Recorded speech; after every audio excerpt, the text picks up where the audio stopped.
San Francisco, California, and behind me is the Golden Gate Bridge, and it is considered as one of the wonders of the modern world. Construction started on the Golden Gate Bridge back in January of 1933, and it was completed in May of 1937, so a little over 4 years it took to build it, and in that time 11 workers lost their lives building the bridge, which is actually really low considering how big the project was and how dangerous it was. Back when it was built, it had the longest span of any suspension bridge in the middle, around 4,200 feet, and the total bridge length is about 1.7 miles.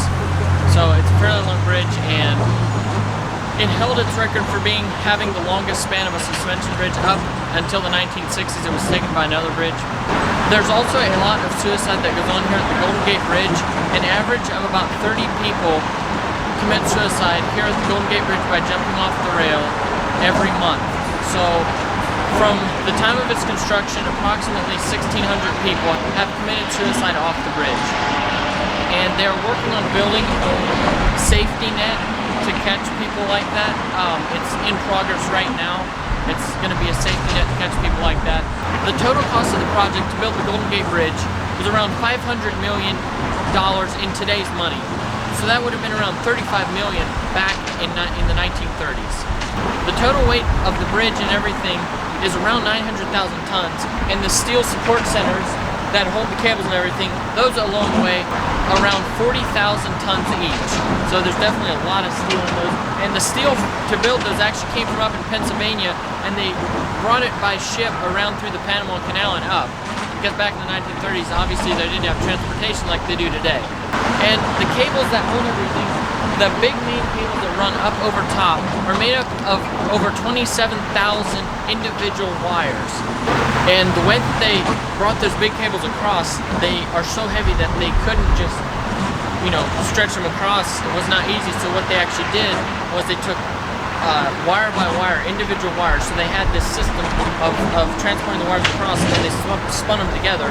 And so they had to run over 27,000 wires across in each direction, wire by wire, one at a time. And it took just a little over 6 months to do that, which is pretty good if you think about it. I would have almost thought that it would have taken longer. After the bridge's completion, the day before they opened it to vehicle traffic, they held a celebration, and roughly 200,000 people crossed the bridge on foot or rollerblades. So it was a pretty big celebration, but when the bridge held its 50th anniversary, it attracted nearly 1 million people. And because they couldn't control the crowds, there were 300,000 people in the middle of the bridge at one time, and the bridge actually flattened out. As you can see, it's got a bow in it, and there's so many people on the bridge it actually flattened it. And even though it wasn't overloading the bridge, because the bridge was built for that, for heavy loads, I don't know if they're going to have any more anniversaries or not, because since 9/11 and everything, they have to have way too much security, and it just won't work very good. So that's unfortunate. But the bridge also has in the middle for the median, it's a movable barrier. They just installed that a couple years back. Before, it was just plastic pylons that were there, and there were actually around 128 head-on collisions since the opening of the bridge because of that. And so they installed a movable median. So for rush hour, like in the morning, there's a lot of people coming south down into San Francisco, so they moved the barrier so that there's more lanes going south and fewer going north. And then in the evening, they moved the barrier the other way, so there's more lanes going north and fewer lanes coming south. And it's called a zipper truck that goes along and moves the barrier. It's pretty cool, and the barriers have pins in between all of them so that they can move. It's a really cool idea. The project for that costs around $30 million, so it's not very cheap to do, which is probably why there's not more of them. The bridge today carries roughly 110,000 vehicles every day.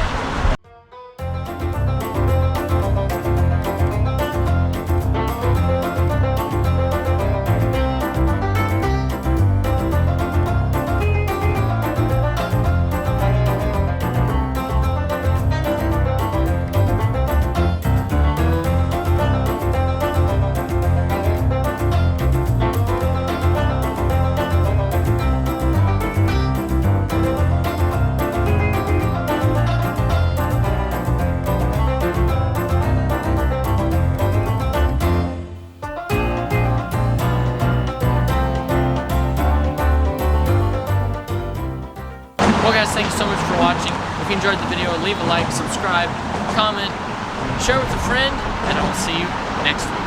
Bye.